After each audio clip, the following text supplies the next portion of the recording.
Ginny's wonderful, and she calls me down in Florida about March or April. We stay in touch, and she says, I want you back again, because I was here last year to honor my dad, and I did that talk, The Naked Truth, the story of a Japanese POW.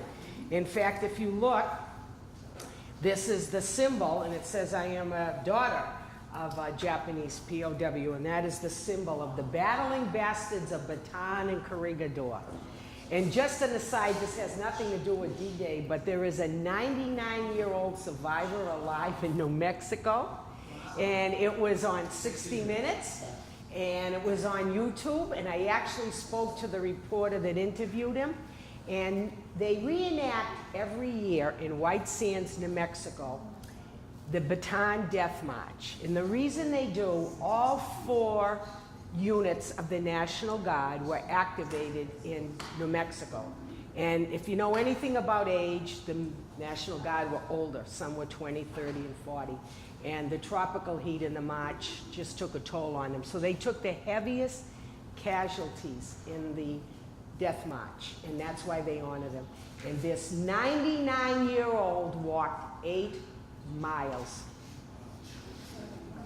First of all, he thought he'd never be alive in 217, but I don't know.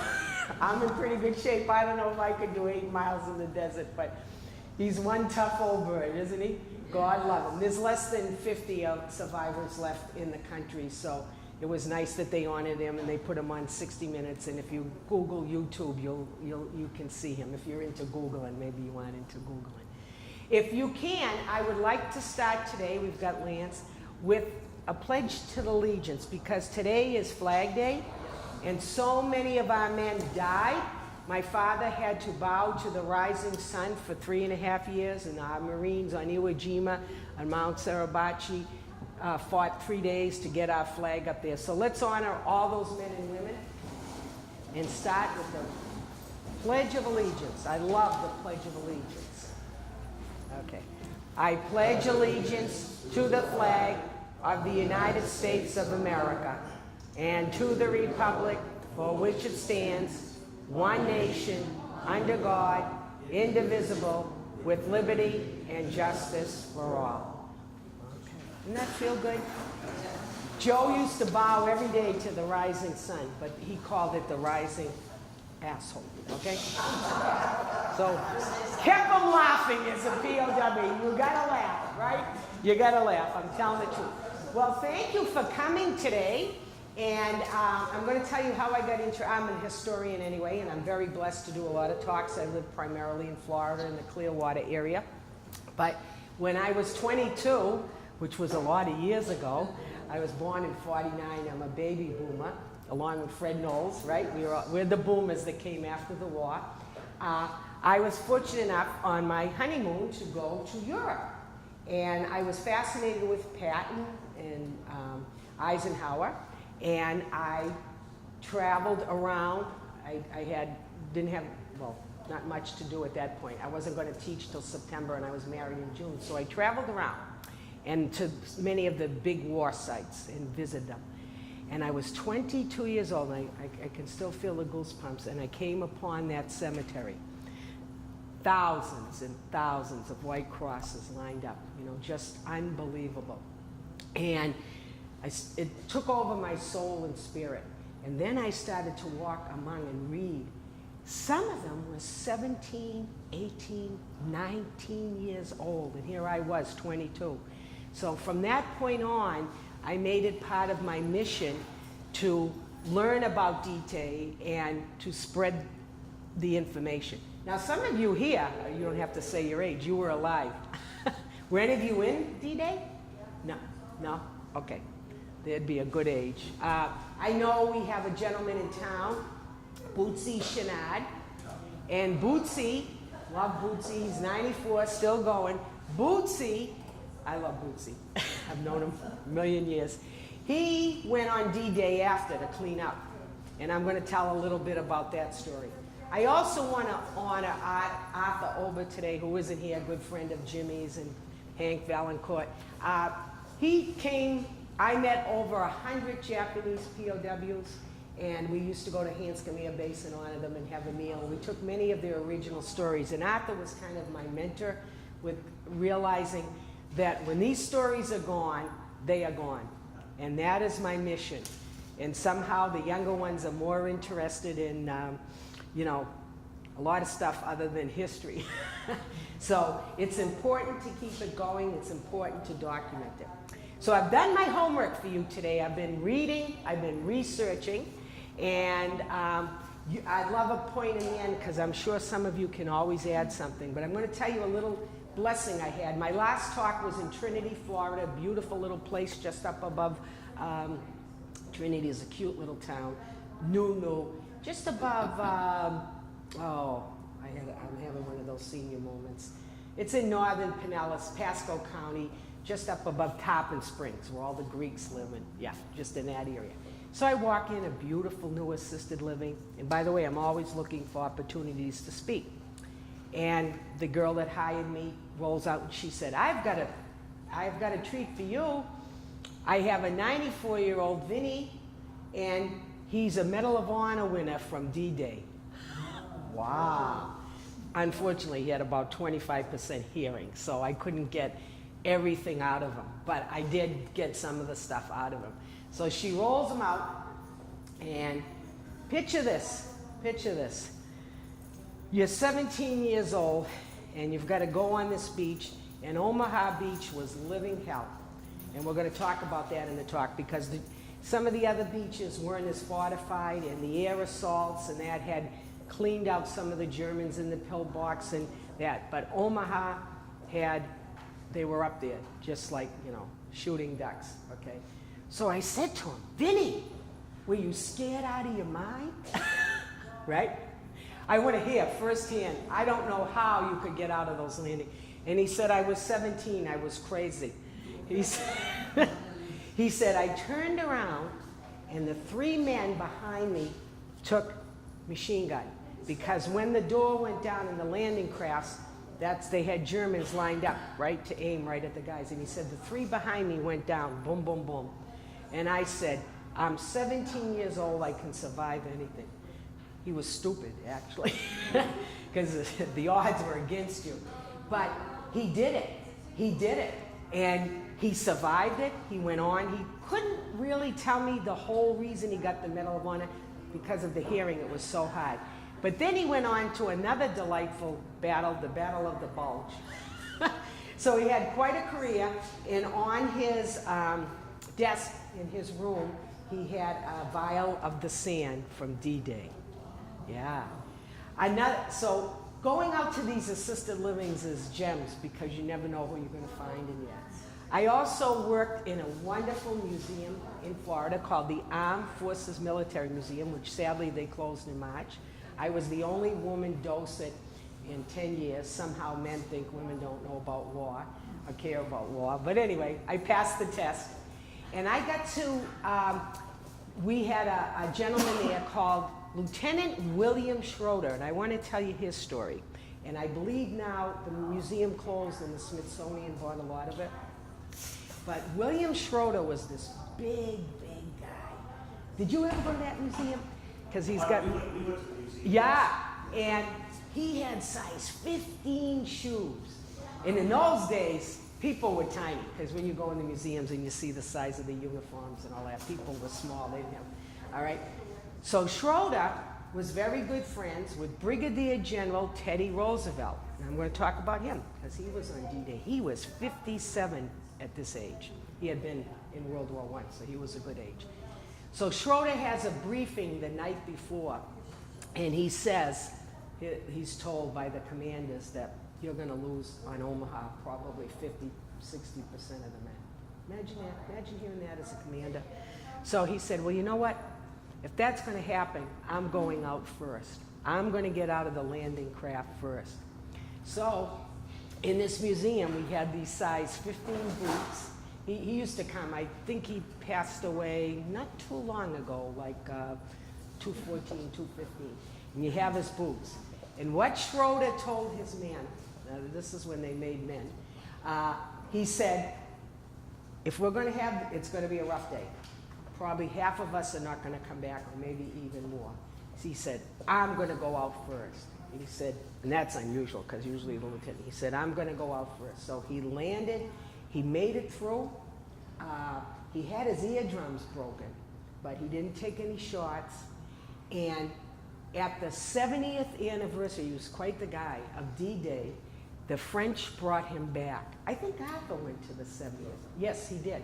And the French brought him back.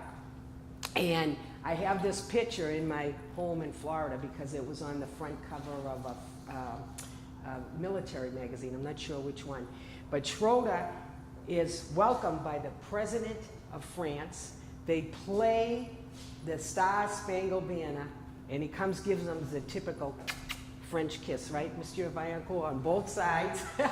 And he gave him the Chevalier Award. So that's how, at the 70th anniversary, they brought him back. But he was quite the guy, and he went to live on. And he was certainly an inspiration to his men.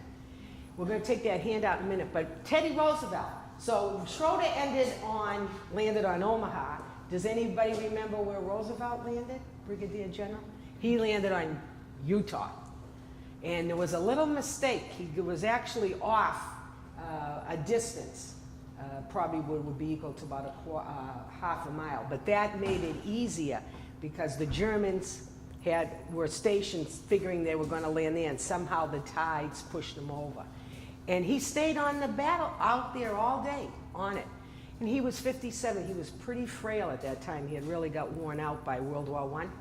This is the son of the president. This is the son. The son of Teddy Roosevelt. Correct. Yeah. I think at this time Roosevelt was dead. Yeah, this was his son. And he passed away several weeks later of a heart attack from the strain and the stress. But he stayed on the beach all day with those men. And that's something. I love these stories. Love them. Okay, take your hand out. What are we going to learn today? We're going to learn some inside scoops. First of all, and I haven't got there yet, we're going to learn about the resistance and the double spies. I read this fabulous book that's almost as old as me, Fred. It's 1964. That was a good year. Okay. And it's called The Secrets of D-Day. Made by a Frenchman, Gilles Perrault, and somebody translated it. So at this point in 64, I'll pass this around, it's in the song, there are many of the people still alive.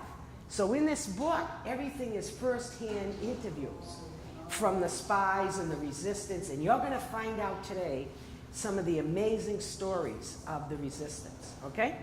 All right, so I'll pass that around. So we're going to learn that this was the largest deception in the history of any warfare. There was a massive, massive deception that was done, okay?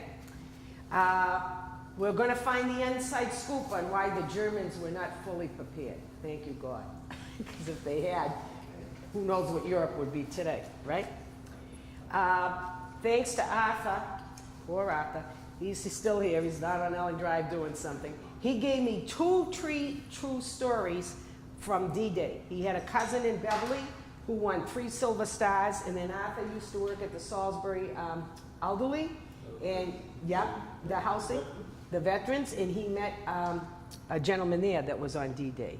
And last but not least, we're going to find out why Hitler's mindset and the attitude of the Gestapo actually helped the Americans. It actually helped them. I'm going to sit down if you don't mind. I had a little vertigo last year, 3 months of it, and if I stand too long, nice to get over, isn't it? It's only vertigo, I won't complain. But if I stand a long time, sometimes it wears me down a little bit. Okay, so let's take a look at this. It's one of the most important battles of any war. And why is that? Because that was the only way. Turning point, absolutely the turning point, as Midway was the turning point, and what we realized, if we didn't get ashore and push the Germans out of France, that, and it was time. Now, what was fascinating, and we'll learn this in a minute, Omaha was the worst, okay, simply because for days and days before, they bombed them with air assaults, and they had men that went on. And they had paratroopers that land. In fact, the museum where I work, can you see me? All right, the museum where I worked, they had a replica of the city of Mare Saint-Église, and they had a church. And the paratroopers came down because they were behind the lines, and in Mare Saint-Église, a paratrooper got hung up on a piece of wood, and he was hanging there for 2.5 hours. The Germans came along, and I have no idea, I want to see this good-looking guy over here, no idea why they just didn't shoot him, right? It would have made a nice target, he was hanging up there. And instead, they took him down and made him a POW. And he was only a POW for less than 3 weeks, and he escaped. So he was the guy that should have bought the lottery number. They didn't have lotteries back then. But anyway, he escaped that. Can you imagine that? But Mare Saint-Église does an interesting thing every year. They honor him. And they hang a man on the church as a paratrooper. And then, this is really wild, they took the stained glass of the church and had got donations, and every stained glass is a picture and a name of a real paratrooper that landed in Mare Saint-Église. So if you go to Mare Saint-Église in the area, on June 6th, you will see them reenacted. So the French are still very, very glad.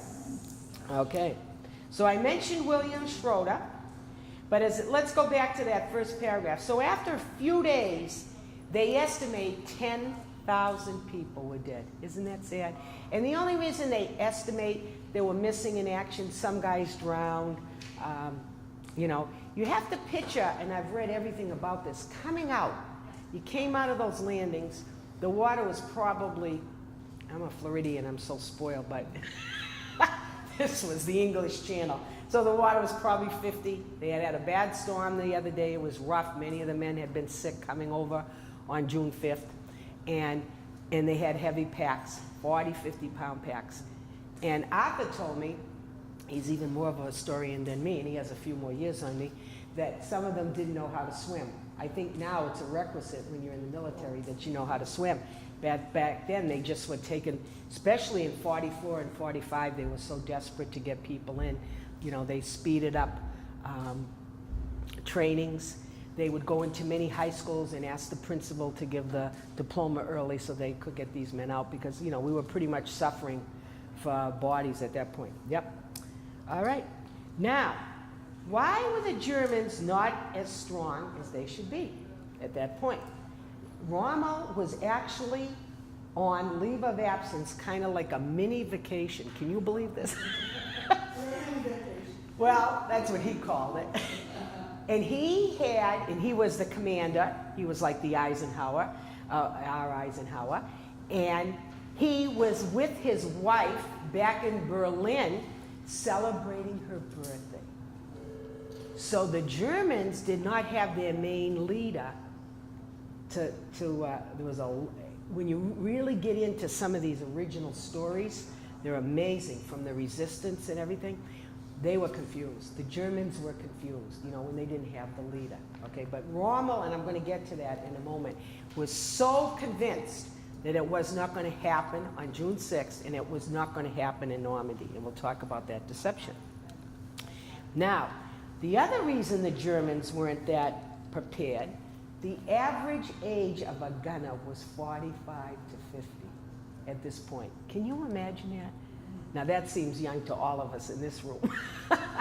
But when you're fighting a war, the stamina, going days without food or sleep or anything like that, it's very, very hard. As we said, that's why New Mexico took the heavy, heavy hits in the Bataan Death March, because the 40-year-olds, my dad told me he remembers 40-year-olds just sitting on the side of the road and not doing the march and just waiting to be died or bayoneted because they know they just couldn't make it.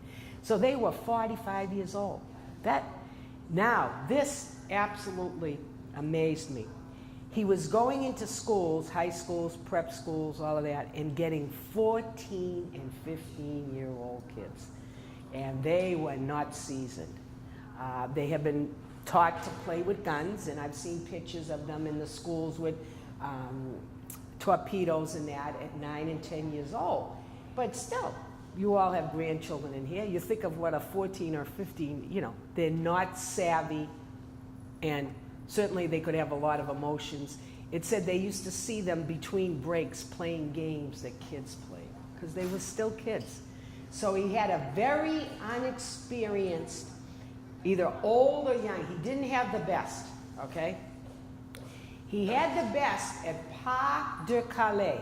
We have two French ladies here, right? Pas de Calais, up by Calais. They were convinced that that's where the attack was going to take place, not in Normandy. And he had panzer divisions up there and anything. And if you know anything about, who knows something about the panzer tank? What? Yeah. Well, they were the best tanks in battle. Absolutely. They were much better than the Americans. Much better. And you couldn't penetrate them. Absolutely. The Panzer was the best. I had a gentleman here last year, I don't know if he's still alive, he came to the talk and he was in the Battle of the Bulge. And he remembers these Panzer tanks coming down, an older gentleman from Amesbury. I tried to get in touch with him, but he had Alzheimer's and the number he gave me was not correct, so that was sad. But anyway, he said to penetrate a Panzer tank was like winning the Powerball. That was the odds. So think of what I meant. Now again, he had those big Panzer troops up around Pas de Calais. So all of this went in our favor. Young soldiers, inexperienced, nothing more than boy soldiers, older gunners that got tired, worn out, probably didn't have good eyesight, all the things that come with the aging process, okay? All right. So, but Rommel was no dummy. He had built 2,400 miles of bunkers, landmines, and barbed wire. If you've ever, just go on the computer and you see it. It was like, you know, barbed wire here, right? You've seen those pictures, amazing.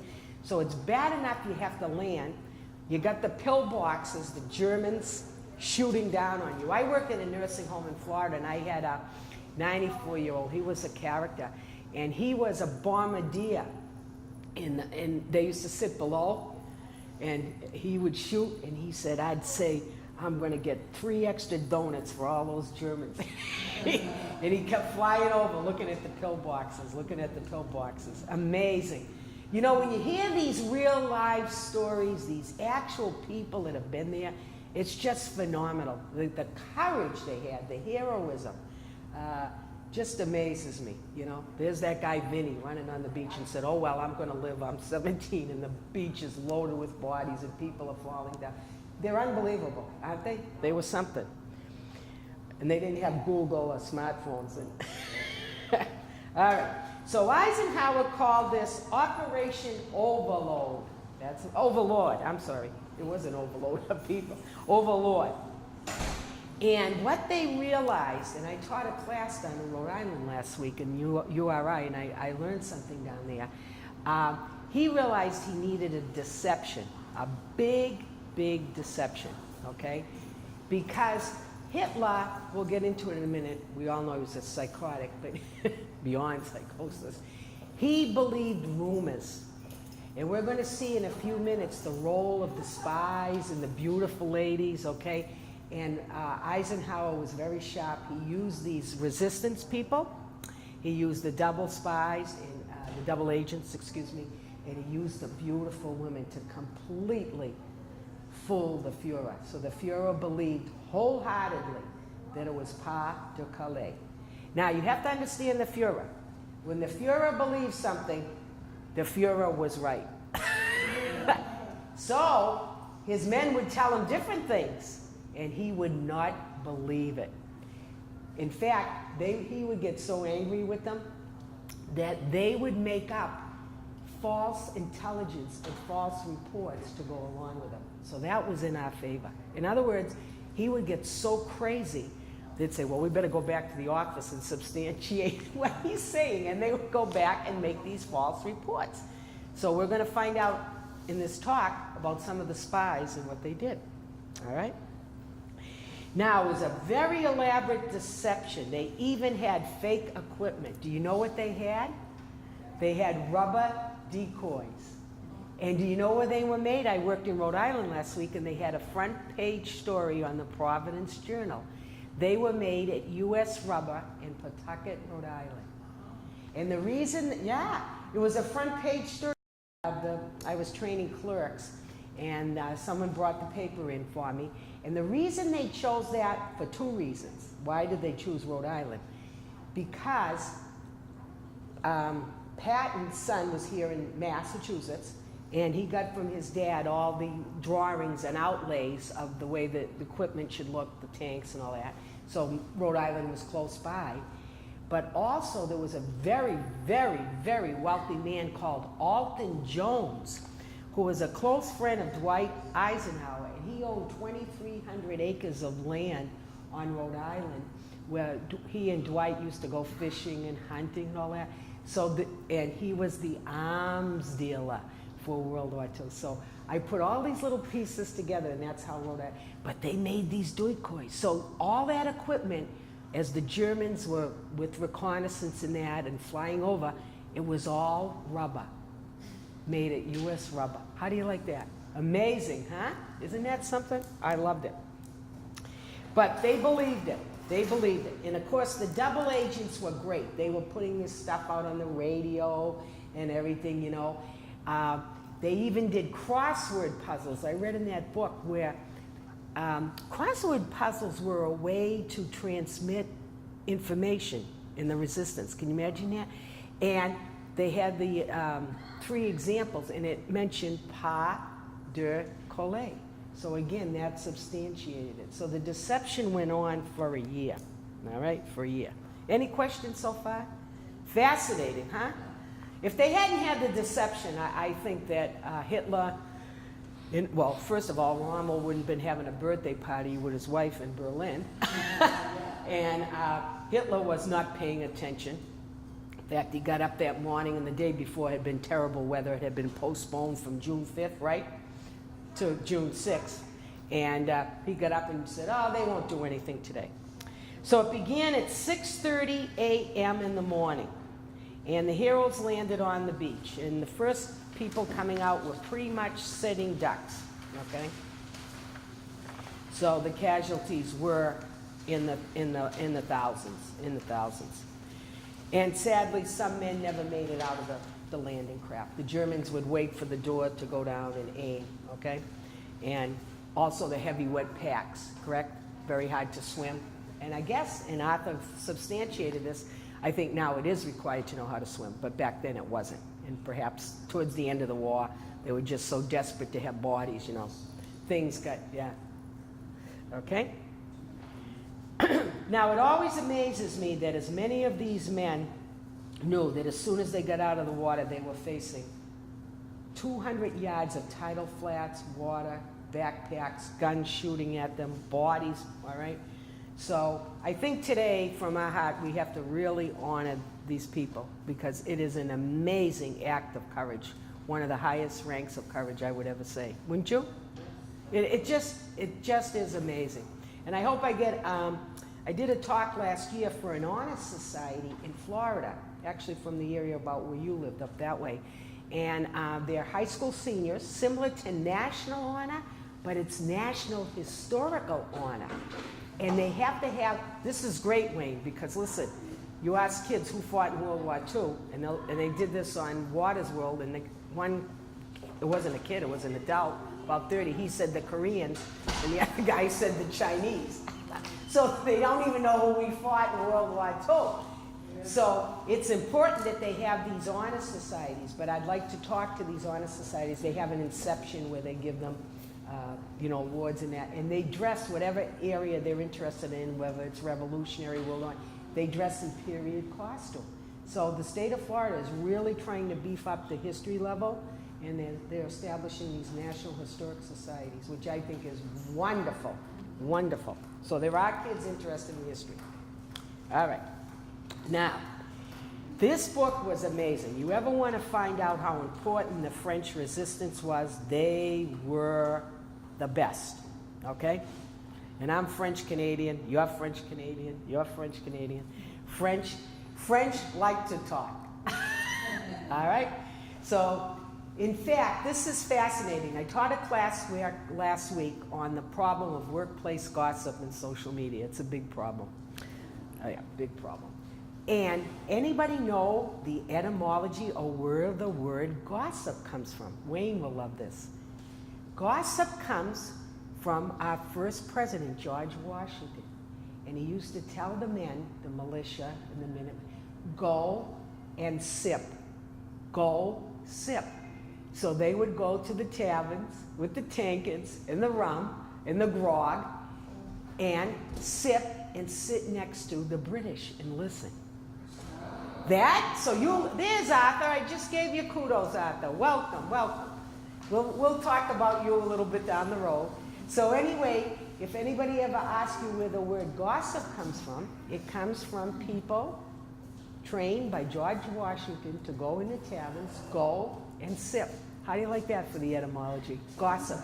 Yeah. It also, the word gossip in German, coffee klatsch, the word klatsch in German means gossip. Yeah. So this was fascinating. Oh, we'll give out the one. So the role of the resistance was to go in these bars and listen and hear what was going on. And I'm sure they had some absolutely gorgeous women there, right? Beauty is worth something. And the more the Germans drank and the more they got a little looser of the tongue, okay, they got information. And they would relay that information back. Very important. Now, this was fascinating. These were my three favorite. One well-known painter, there was a painter in the area that was in the resistance. And what he did, he went to all the German high command officers. This is brilliant. And he said, I'll paint your officers. They need an updo. And I'll give you this price, rock bottom price, okay? And he'd be in there in the morning and getting ready. And he stole key maps, all right? The maps that showed where the landmines were, where the different divisions of the Germans were, where the panzers were. Can you imagine that? Now, here's part two. The next day, the Germans come back and they're going through their office, and they notice these crucial maps are missing. Crucial. However, they do not report it. Americans would have reported it. Why did they not report it? They were afraid of the Gestapo. Here's where the Gestapo backfired. The Gestapo was so nasty, so mean, so horrible, that, you know, they've like hang you with fishing line. They were beautiful. They were the masters of torture. So these guys say, we won't tell them the maps are gone and we'll live. We'll be fine. You know, we won't experience Gestapo torture or being shot or, you know, whatever. They would really work them over before they killed them. So the fact that the Gestapo was so horrible and such a terror and so feared, very often when there was stuff missing, they would not report it. Isn't that fascinating? Where Americans, when they saw things, they reported. In fact, in that book, there's a story where some son, he knew that it was going to be June 6th. I don't know how. And for some reason, his parents were in England. I don't know if he was of English descent or they were over there. I don't know how Americans got to England at that time. But anyway, at that night, he had the last dinner with his family. He was going to get on the craft. And he said to his mother and father, the attack is June 6th. And they reported him. And he was arrested. He wasn't allowed on the ship. So they reported their own son for treason. Imagine that? But the idea was America was more important. But that was not the German philosophy. People were fearful. Now, this one I love. One of the best sources of information were the tax officers. We ought to go to town hall and tell them this. Because this is amazing. And this guy in this book interviewed they were all alive in 1964, most of them, the ones that hadn't been shot by the Germans, the resistance. And they were having a ball telling me stories. Farmers would come in and say, well, I want a rebate on my taxes or a reduction because Germans just took 2 of my fields and filled it with landmines. So they had key guys working in the tax offices, and then they'd say, okay, there's 2 fields on Ellen Drive, and the Germans just put all the landmines there. So we actually knew where almost 90% of the landmines were once they came inland. Is that amazing? Yes. These French resistance, they were pretty sharp. Pretty sharp. They were wild too. They were like wild men let loose. They could do anything they want. And of course, they weren't under anybody's really, you know, they could do a lot of things on their own and be independent. And they loved that. They absolutely loved that. Okay. Any questions so far? Isn't that amazing? I just love these stories. I was up all night reading them. Also, beautiful women. Oh. Always beautiful women in some war, right? And this one was a character. Is anyone of Norwegian descent here? Her name is Lily Sergiev. She's Norwegian. She was the wild girl of her day. She biked all over Europe on bikes, didn't have money, would stay here and there, entertain people with stories, all of that. But she was from Norway, and she, obviously most Norwegians, blonde, blue-eyed, right? I'm sure she was very, very attractive. And she was not the typical woman of her day. She was extremely, extremely independent. In fact, before the war one day, she was biking somewhere and she needed a ride on a ferry and she had no money. And she talked the captain, she was good at this. She talked the captain of the ship into giving her a free ferry ride. So she was well versed into how to manipulate men. So she spoke 5-6 languages. So she was the crucial double agent. She was a double agent. And Hitler and Rommel thought she was just amazing. They'd say all the time, we're so lucky got Lily. And Lily was lying to them all the time. So Lily would tell them all the time, and she'd tell the other agents, send out the information, the attack is going to be a Pas de Calais. Isn't that amazing?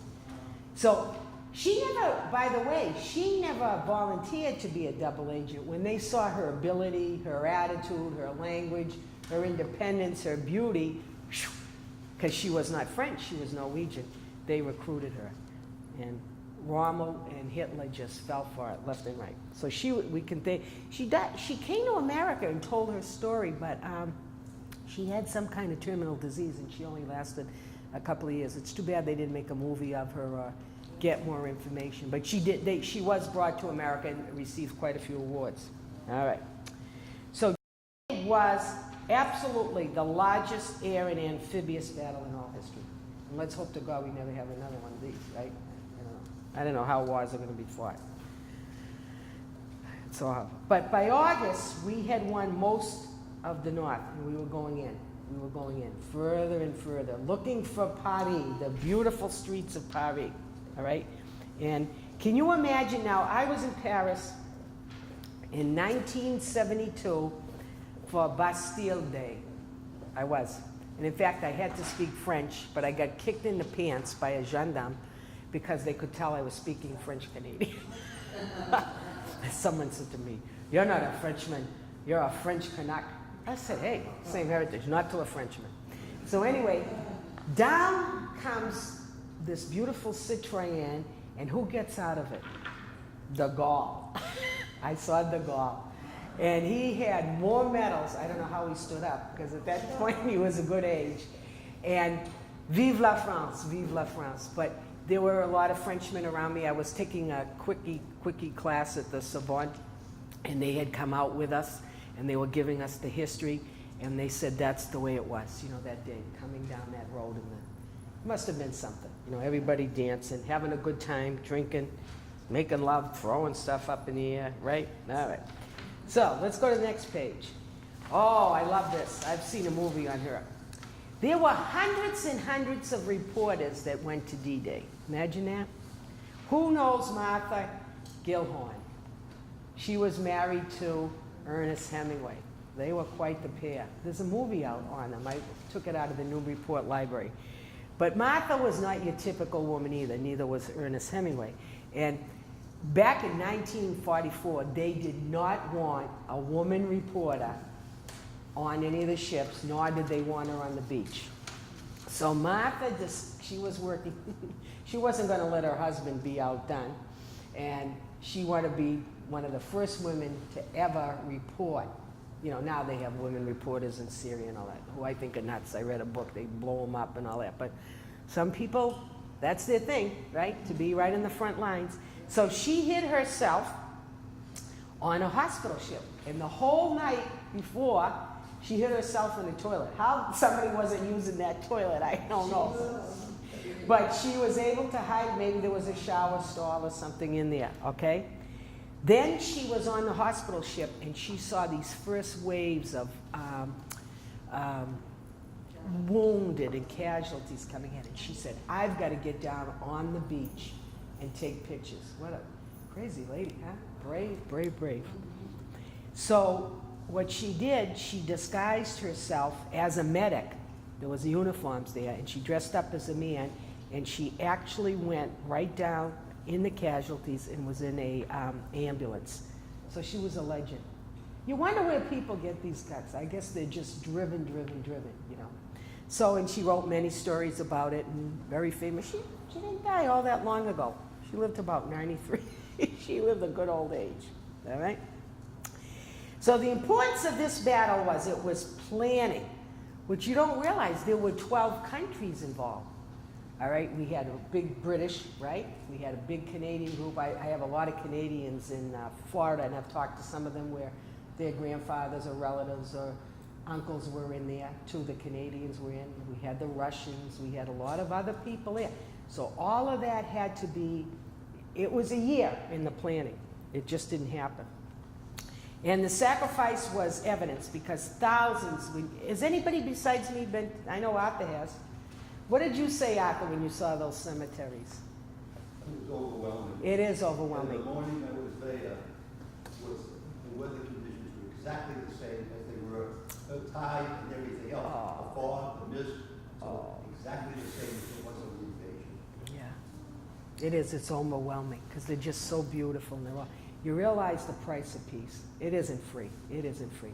And those guys were young guys. And if you talk to many, Arthur and I used to go to Hanscom, right, and meet them. A lot of these guys lied about their age. They would get falsified birth certificates. You could do that then because things weren't in computers, vital statistics, and they lied. And some of them were 16, 17 years old on these battlefields, just young kids in the primary, you know, not even out of their adolescence. All right, so another point I want to talk about that really was in our favor was the Fuhrer was always right. And that, they have a whole chapter in books, you can Google it. He undermined the army because after a while, none of his men bothered to talk to him. His high commanders didn't tell him. They would falsify information so that it would go along with his idea, right? Did you know that, Wayne? Yeah. Oh yeah, he was just so bad that, you know, they didn't want to oppose him, so they would listen to him, go back to the office and make this falsified stuff. So that was all in our favor. Wild. He thought he was divinely, you know, like a psychic. Yeah, he thought he was a psychic. And he kept saying, it's pas de Calais, it's pas de Calais. And there were other men that didn't feel that way, other high-ranking officers that had their suspicions and so forth, or at least wanted some of the troops, particularly the Panzers. He had all those Panzer units up in pas de Calais to move down, just as a precaution, and he did not allow it. So his psychotic nature was in our favor. And they said when you talked to him, it was a monologue. You just talked and you listened, because if you said anything that opposed him, he went crazy. And we mentioned this earlier, that many of the maps that the resistance stole and the information they stole. Imagine, they said that painter, that this was brilliant. This painter went in and painted all these offices and stole the maps. They said they estimated that he stole close to 20 key maps where the troops were. Also maps that showed what they knew about us, where we were. And they never reported that. Never reported, because they were so afraid of the Gestapo doing their wonderful horror tricks on them that they just said, well, just let that slide by. Yeah, amazing. Now, look at there. There's Arthur in person. And Arthur shared two wonderful stories with me. And he had a cousin, right? Richard McDonald from Beverly. And this guy was quite the guy. He won 3 Silver Stars, and he also won a British award, correct, Arthur? Yeah. So we're going to tell you about what these type of men were, because these were the true men. Now, as the war progressed, I mean, as they got up, they wanted to go inland, inland, inland, okay, through the hedgerows. And, of course, the landing spot was Paris. And once they got the Germans out of Paris, we knew that we had regained France with a keyhole. So what Arthur said was interesting. This McDonald was very savvy, very battle-wise, right? And he ran a recon team. I worked with a gentleman in Florida who ran recon teams up and down the, in Vietnam. What was that trail called? I'm sorry, I'm having the Ho Chi Minh. He did 13 recons. He was lucky to be alive. So recons go out ahead, and they scout around and they find out what's going. And what Arthur said McDonald did, he got the best men. He probably got these guys out of West Virginia, Tennessee, right? Guys that could shoot, what you would call mountain men. He didn't pick them from the city. So they were savvy about woods and knowing their way, but they were all of those guys were sharpshooters. But they were comfortable in the woods. And he picked, mountain men, yeah. Well, we call them crackers in Florida, right? Don't ever call them that. They'll come at you. And they tell you every day that the Civil War was the Northern aggression. Don't ever say the word Civil War. It is the Northern aggression. They set us straight. But we're outnumbering them now, because Florida is the new North. They don't like it, but it's okay. Right? Isn't it true? It's the new North. They don't like that. But anyway, he had good men, smart men that knew what they were doing and were all like hunters, backwoodsmen, and so forth. So they saved a lot of lives. And they're going out, and Arthur told me this story. I absolutely loved it, and I appreciate it. He said the last guy, there were 12 of them, the last man could hear or knew there were Germans behind them. There was a German reconnaissance team of 20 following them. And they were being very careful not to get too close, but they were going to follow these Americans. Why? Right till they stopped. Why were they going to follow them? They were going to lead them. Right to their own lines. Right. They were going to roll them right back to the American lines, and they would have known where the Americans were. They could have spotted, information, what kind of people were there, supplies, all of that. So this guy gives a signal without talking and tells his cousin, and he says, just keep going. This is how smart they are. Just keep going, because if they know we see them, we're going to get in a battle, and they're on a trail, and that could not be good. His cousin remembers that there's a gully or a hill, and when you go down into the gully, he just gives the signal, and all 12 men disperse instantly into the woods. And down come the 20 Germans, right, Arthur? Bing, bing, bing, bing, bing, bing, bing. They took 12 of them out and captured 8. And as Arthur told me, that saved many, many lives because they captured the key maps, right? They had many of the maps. They also knew with the 8 survivors what information they knew. So you see that in war, gossip, information, intelligence, double spies are crucial, because otherwise you're just really, generals have a good sense of what's going to happen, but these are the people down on the ground really filtering out all this information. This is amazing. And he received 2 Silver Stars for that, and then the next month he received another, and he went on to the Battle of the Bulge, right? Oh, yeah. He won 2 Silver Stars in January. He won another one. I shouldn't say one. He received 2 Silver Stars in January, and he received another one in February. Wow. But each one of these occasions that would make a story or a movie in the South. I know. It's true. Yeah. And that's why I love Arthur, because I'm writing all these stories. I'm a little bit younger than you, Arthur, so I can go on to tell them, and I love telling them, and I'm going to document them. We're filming this today, and it's important. Another one that he told me, he said there was an elderly gentleman. This one is wild, because I've just read a book, and I've interviewed some Vietnam vets, It's very hard. There's very few World War II. There are Korean vets left, but those guys are all 85 to 92. But this gentleman that Arthur met, he landed on D-Day. He was in an engineering battalion, right? Yeah.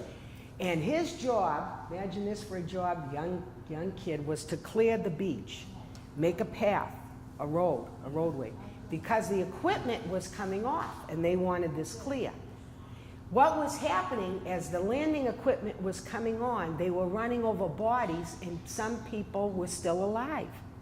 They were injured or hurt, so wounded. So they were screaming and yelling. And what Arthur told me is that the driving these vehicles, they freaked out. They didn't want to go. They didn't want to drive because they knew they were killing men that were just wounded. Obviously, there were dead bodies. So this gentleman from the Salisbury housing, his job, what a job. He had to go through the bodies and clear a path. One side was the corpse, the deceased, and the other side was the wounded that could be landed in the ambulance. Well, he went in to an amnesia, and I guess there were people in Vietnam, I've talked to people from Vietnam, the same thing. It's like almost a battle fatigue. But he knew what he was doing, but he wasn't aware of time. Did anybody ever hear of that, experience that? Like time was all mislocated. I've heard people that that are under tremendous stress, that are kidnapped, that are captured, and then the same thing happens to them because the body is just on survive, so time doesn't matter.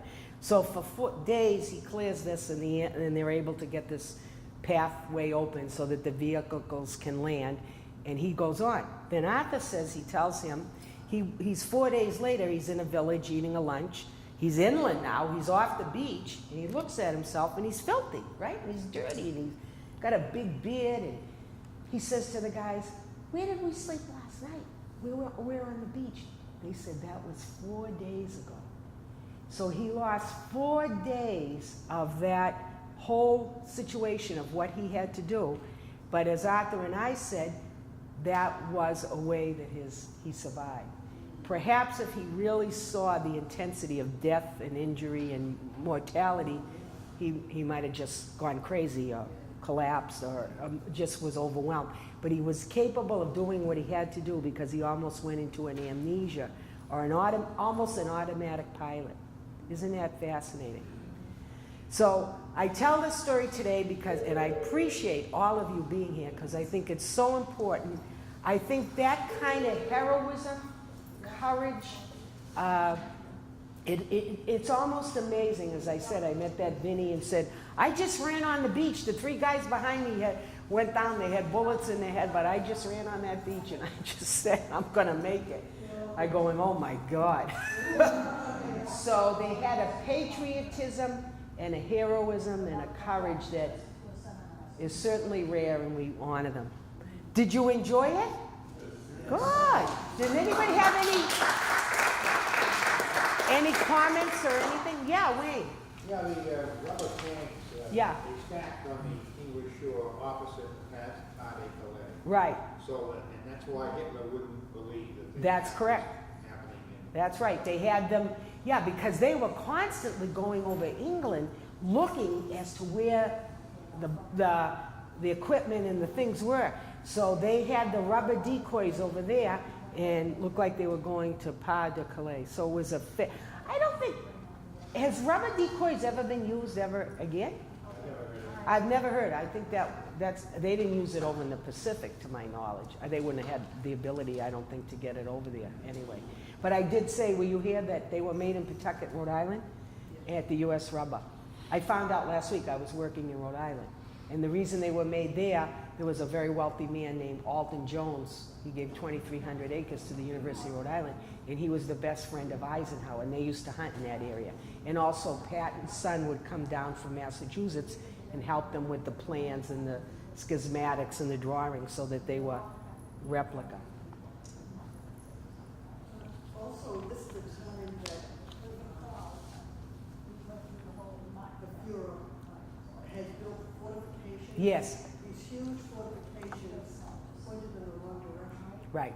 They were huge fortifications, and you could not be able to get through that in Right. any way. Right, And it was at this time that they were not positioned right. correct.